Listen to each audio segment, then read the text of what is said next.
Welcome to The Weekly. I'm Jeremy. I'm Chris. And this week on The Weekly, Gale Force 9 sues Wizards of the Coast. Oh. So back to the legal battles. Yeah.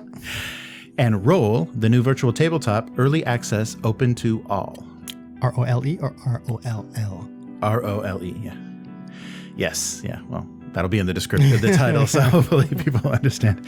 And I want to talk a little bit about failing forward in RPGs.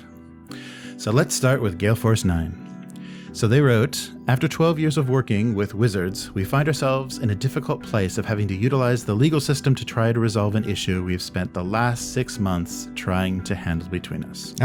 With no success. So Wizards is not paying Gale Force 9. And Gale Force 9, basically they handle a couple of things, but the thing that I guess caused the dispute is the translations. So they do localization for both French and Korean. So the TRPG Club in Korea and Black Book Editions in France, they publish those editions. And Wizards has said they can no longer approve any project as a result of this work. So they complained about the quality of the translations. And that's something, as a freelancer, that's something I've dealt with. If somebody doesn't want to pay, all of a sudden there's a problem with the work. Right. Yeah. So who knows what exactly. I mean, I don't think Wizards is having money trouble, but it's very suspicious when between D&D and Magic. I don't know. They're probably scraping the barrel. But yeah, it was just kind of sad. So I mean, we're going to have a legal section every week now for Wizards of the Coast. Someone's suing them. Someone's getting sued by them. They're suing someone. Yeah. Yeah. So So Gale Force 9 defends that there's no problem with these translations. They use contractors too, so they're defending the work of their contractors and saying none of the work that we've done, warrants this kind of behavior, warrants a halt of payment. And they also said that if there had been any problems, that they would be able to fix this. They, just stopping the payment is not a way to deal with this. So that's a bit frustrating. So I wonder what the chain is. Because if Gale Force 9 hires it out to kind of like freelancers to do localization, then Gale Force 9's probably got to approve that. Right. And then with a company like WotC, I don't imagine they're just going, yeah, it's fine, without looking at it. Yes. And so, yeah, I don't know, it kind of lends evidence. That's the wrong word, which is why we shouldn't keep doing the legal battles. But anyway, yeah, like Gale Force 9 said, if there had been problems, they would have known about it before. So WotC kind of now saying, there's problems we're not going to pay, kind of seems suspicious. Yeah, it's a bit strange. And they've been working together for 12 years, and now suddenly there's problems. So I don't know. But Gale Force 9 also got the Dune license, so they are the ones that reissued the Dune board game. Okay. They did the redesign of that. So they do decent work, and so I'm wondering, what exactly. And it may just be like one specific thing, or maybe. Who knows? Or maybe, who knows what kind of contract they have. Maybe WotC wants to get out of it and exactly. give localization elsewhere. Right. Yeah, they maybe found cheaper options, and they're just suddenly going to be unsatisfied with that. We're unsatisfied with the quality, based on how much we have to pay, because we found a cheaper way. Yeah, right. Yeah, for what we're paying, the quality should be insanely higher. Yeah. So we'll see what happens with that, and it's a shame. I mean, because it's only going to affect those international markets. They're just not going to have translations of those of those books. Is that really such a bad thing? Yeah, they're going to have to. We'll get on it then. All you indie producers, get on your French and Korean translations so you can beat Wizards to the market. Or alternatively, French and Korean creators make your own thing. Oh yeah, right. That's right. We'll have to subtitle that. And the other thing was Roll. So Roll is kind of branding itself as a dating app for RPG groups or gamers. Okay. So Roll is an online RPG app. They launched a Kickstarter earlier this year, kind of during lockdown times, which we're still in. Yeah, which it's not going away. Nope. And so they're talking about, so it's basically a virtual tabletop, and so they have all of the things that we kind of come to know, maps and character sheets and dice rollers and everything. But they're also working to make it a little bit more of a social platform, so that you can find groups and be able to use it specifically to kind of put put groups together and then also run your campaigns. And they're trying to make it open to homebrew as well, so making it very flexible. So you're not just having to buy kind of licensed packs or whatever of established games. The tools will work in kind of a drag and drop way to build things for exactly what you want to do. Oh, interesting. Okay. Yeah, and their environment they call the table. So that makes sense because it's a virtual tabletop. So, but the early access was offered, of course, to Kickstarter backers, and I think in a very smart move, especially during the times we're in, they just opened it to everyone. Okay. So even if you didn't back it, I mean, after a certain point. Yeah, right. Okay, yeah. So you don't have access to all of the features, but you have access to the things the free features that are going to be tested, and to open it up and get people as interested as possible. So kind of, Black Friday, they decided everybody can have early access, and they can also then have access to their kind of Black Friday special sign up bonus. So they're trying to or pricing. I'm sorry. Yeah, they have Black Friday pricing.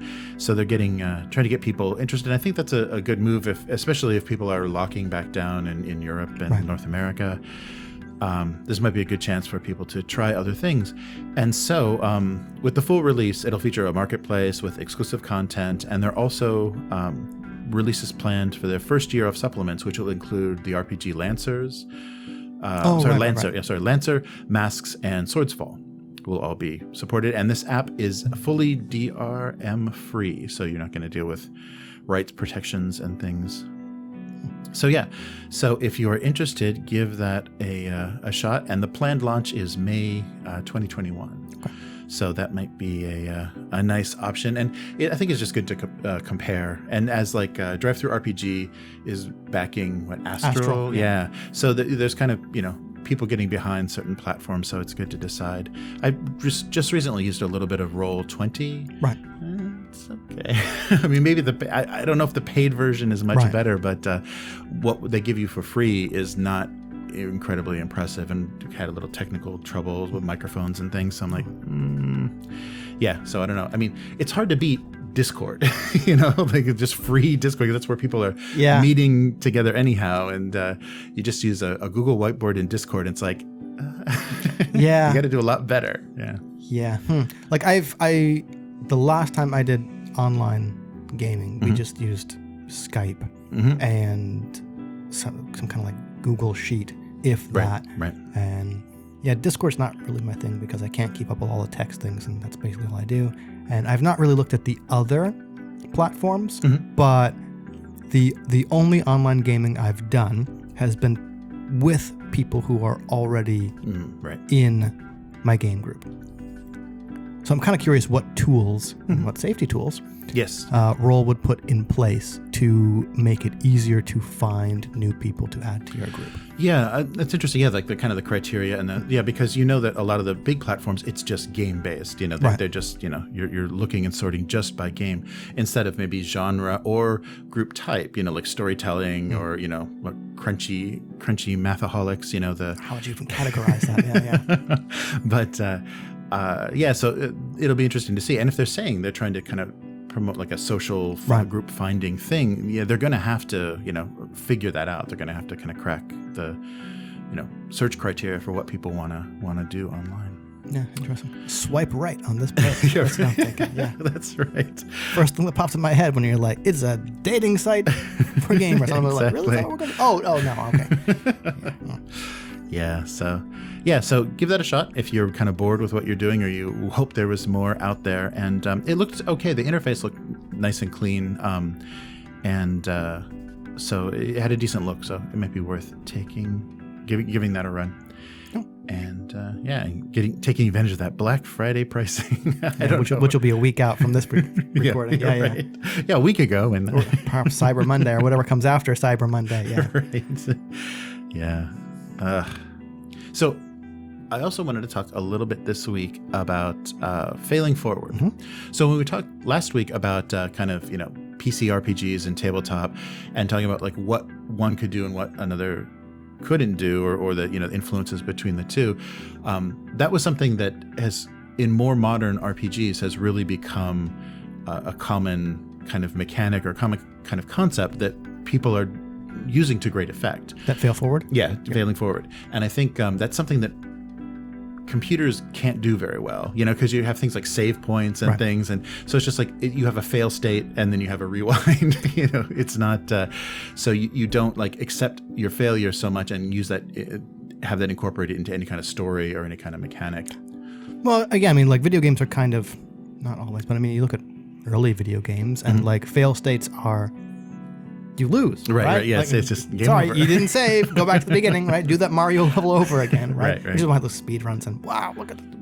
Anyway, but I think again, I'm not a video game person, but you could do fail forward in video RPGs as long as you write that into the code. And I mean, or like the branching story point, right? Right. So I don't really think it's prohibited by the technology, more prohibited by the narrative writing.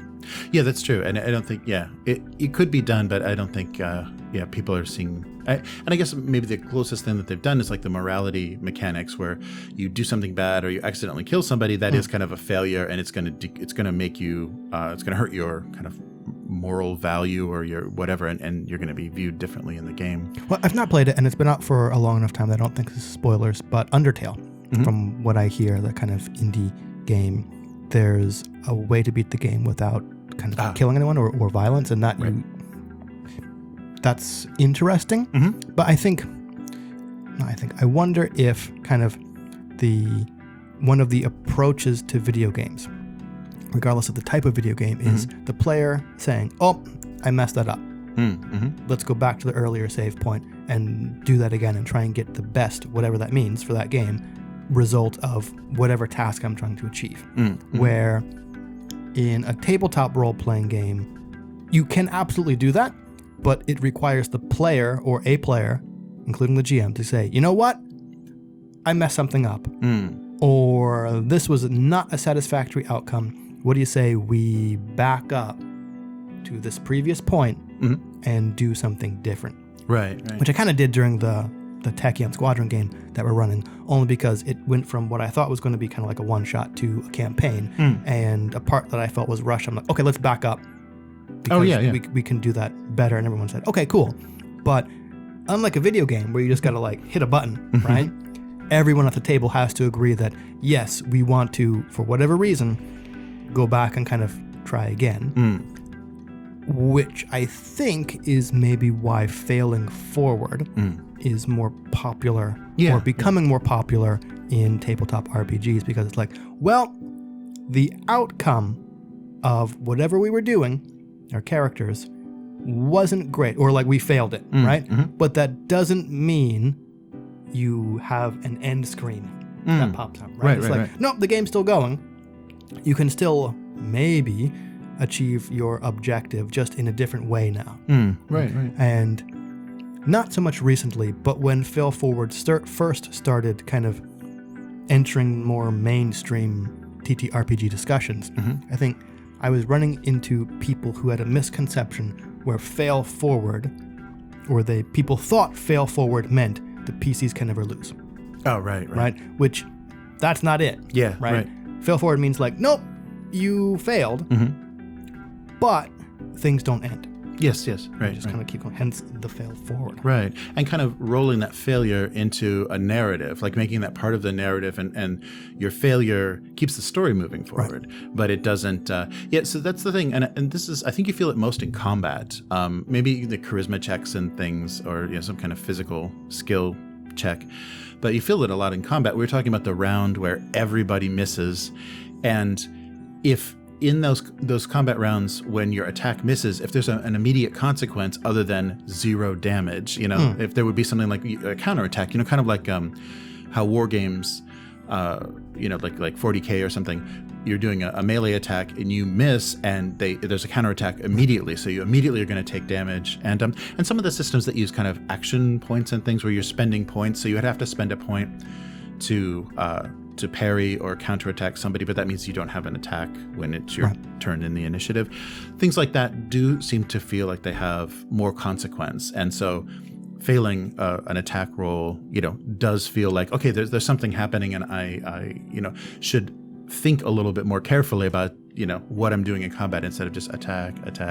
Well, I think there's different ways to go about it, because like way back in the day, I was having a discussion with someone, and I think we were talking about like 4E, and it came up that for some games, kind of the consequence is a loss of resources, mostly mechanical. Right. In 4E, it was your powers, right? Your daily at will, that was the same thing, at will encounter or daily powers, right? And man, it sucked to like go, okay, this is my chance for the daily power, natural one, right? And you just kind of blew it, right? But it didn't feel great. You kind of felt like a failure. But I mean, that game was built around you decided to use a resource, didn't force you to do it. You've now lost that resource, right? That is the consequence, and it was much more mechanical. Yeah.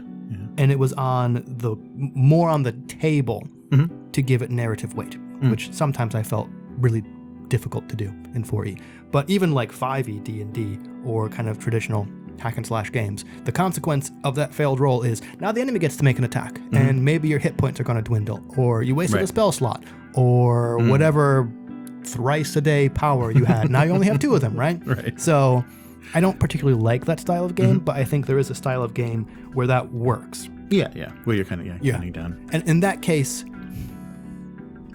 is it fail forward? Well, I guess kind of in combat, right? The combat round where everyone whiffs. Well, that's not great, but now we have to see what the consequences are. But like you said, some games or game systems where there's sort of an immediate consequence, kind of like PBTA games, which I think I run a lot better, where it's like a certain roll on the player's part means I, the GM, get to take a turn. And that feels a lot more immediate, and also kind of takes the sting out of a crappy roll, where it's like, oh, I rolled poorly, but now something's interesting is going to happen. I probably won't like it, but something's going to happen. Right. Yeah, and I like that failed rolls generate experience in Powered by the Apocalypse. So let's talk a little bit about a couple of newer systems and kind of how they do that. Yeah, so Powered by the Apocalypse, you get a complete, like what's the term for your total success, like 10 or above? I don't know if they all have different nomenclature. There's basic one was a strong hit, and a miss. I think. Yeah. And so you have success, but with a complication. Yeah. And so that's nice. That's very narrative. So yeah, you get what you want, the attack or whatever test you wanted to pass, but then something not in your favor happens. That kind of creates more flavor and more conflict in the story. So I think that's handled well, and also the idea that your failure is what teaches you. Your failure is what advances you. Your failure is what makes you learn. I like that's built into that system. That feels right. It kind of takes a sting out of the roll, where you're like, Yeah, you get something. you got something from it. You learned. You got hurt and you learned. 4 more crappy rolls and we level up. Yeah. Right. And so something like the Year Zero system. Okay. So they have the pushing the roll. Yep. So if you fail a roll, you can push it at the risk of damaging yourself or breaking a weapon, ruining your gear.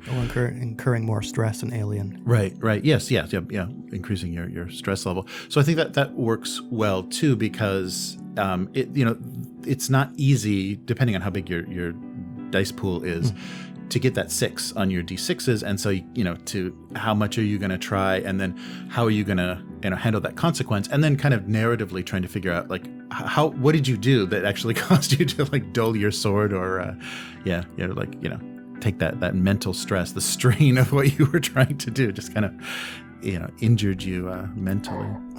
Yeah. So I like that, and I like a lot of the Year Zero do a good job of, like, making consequence to the failure and building it in. So you're failing, but it's kind of shaping what's going on, and it's gonna force you to rest or force you to do something differently because you lost something. I wonder, can a system mechanically reinforce the idea of failing forward? Because fail forward, I think, is one of those sort of ideas that require table buy-in or the GM to push. I'm thinking there's a Cthulhu game, and maybe I'm going to get the name wrong. Maybe, I think it was made through the Gumshoe system. Right. Was it Trail of Cthulhu? Something. And It's a mystery game, and I think you had like a number of tokens that you could spend throughout the game session to succeed or fail. But the idea was, during an investigation, you are always going to get a clue that points you to the next whatever you have to do. Right.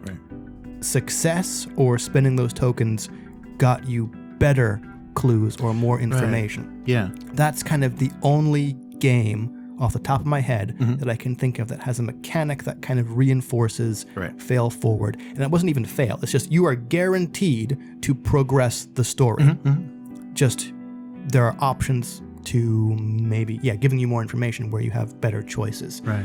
But yeah, I was going to bring that up, because I knew that I'd read that. Jumped the gun. No, you're that's welcome. fine. That's fine. I've read that about Gumshoe, and I don't have any experience playing that system. But I read that especially in investigation stories, if you're just failing rolls and you're not uncovering anything, just walking in circles, like you were in the right place, you just didn't succeed, with the roll that would have asked the right question.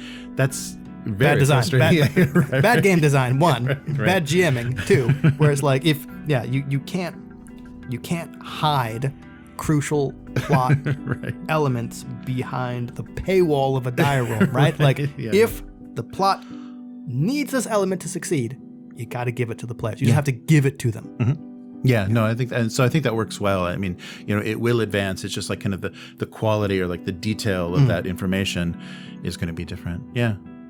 Yes, that's good. And the same thing with 2D20. I think the Modifius 2D20 has a little bit of that built into it because, using momentum and using kind of each system kind of uses its points differently, but deciding to I'm failing, but I'm spending this point to kind of go push past my failure to either succeed or at least alleviate the damage whatever would have happened. So all of the more modern systems are taking that into consideration, and it's interesting because you see like with OSR kind of gameplay, the DM will just ask you like, what does that look like when you defeated the villain, when you did this, what does that look like? But they never ask you, what does that fumble look like? What does your complete failure actually look like?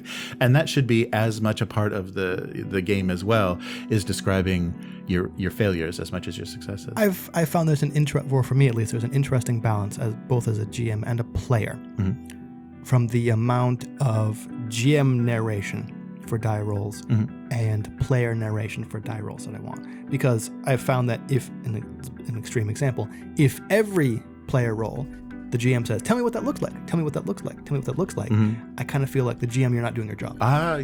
You've put too much of the burden of description on me, where the flip side of that is I don't get to narrate anything, which is kind of unsatisfying. So I've found, for me at least, there has to be a balance between how much each party narrates. Because that's at a good point, GM, you got to do something. Yeah, no, that's a good point. Yeah, but I think, being able to include that. And so I think that's a good part. And also that goes along with maybe playing a character that's not optimal for a situation, is being able to include their incompetence or their low charisma or whatever in the story and still, continue along. It doesn't everyone just doesn't run screaming from their hideous appearance and their inability to, socially interact, so that you can actually continue things. And no, I think it does take a certain, skill as a game master to make that feel right, to have that the correct balance. I think a good example of that for me was the Leverage game, the previous incarnation of a Cortex game, where kind of it was built on the show, the Leverage show, right? And every character in that show had their area of expertise, right? You kind of divided out. That it was like hitter, hacker, thief, mastermind, and grifter, I think. And one of the conceits of the show was you're going to get to do your special thing. There's also going to be a complication somewhere in the show that forces you to take on someone else's role that you're not good at. Right. And the RPG that I thought was really good also went with that. It kind of said the conceit of playing this character is you're going to be able to do your cool thing. You're also going to have to step into the role, and the GM is going to be encouraged to kind of set things up where you also have to do this thing that you suck at. And that's good. There were enough kind of meta game mechanics where you could kind of mitigate it, but part of the fun, I thought, was watching a character kind of fumble through this thing that they're not really good at, but it's kind of crucial for success. And that, I guess, bring it back to fail forward.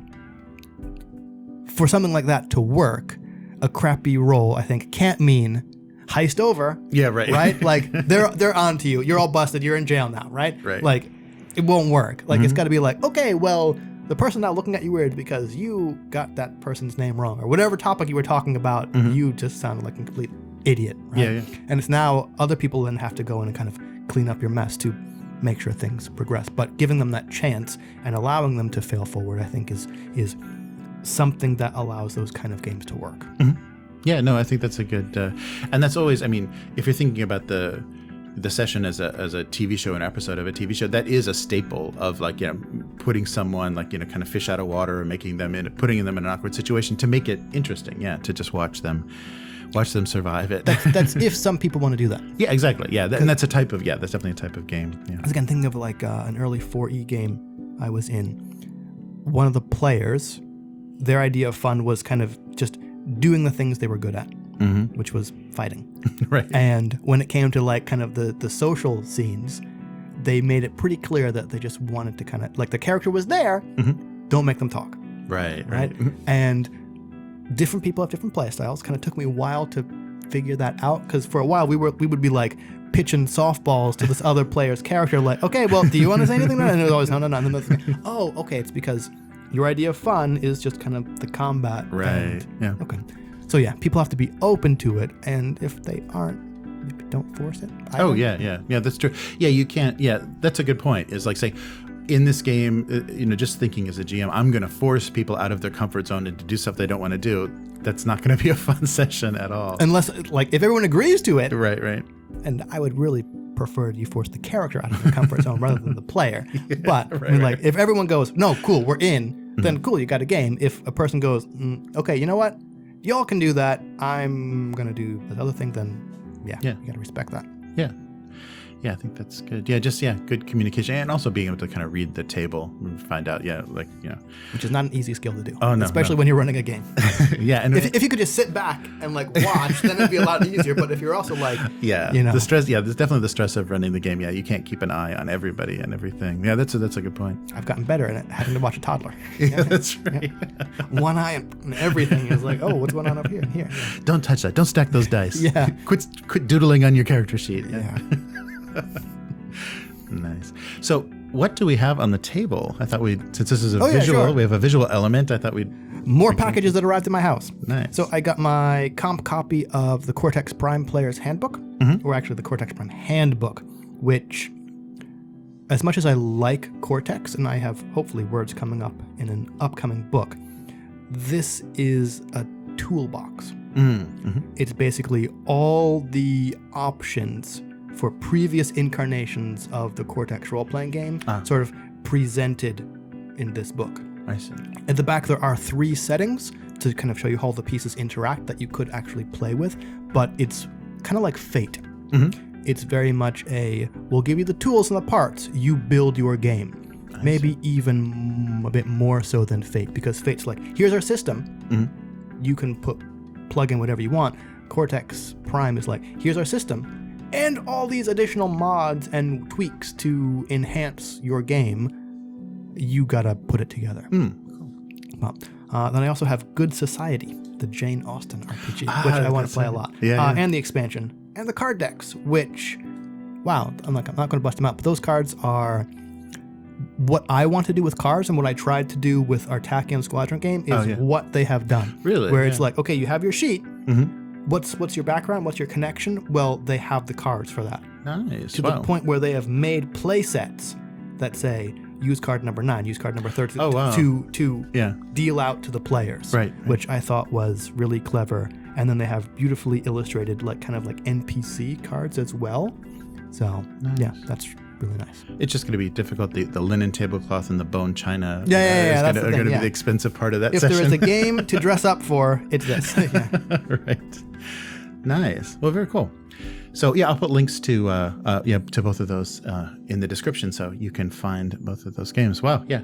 So we'll decorate the table with anything that comes in every week. Well, good.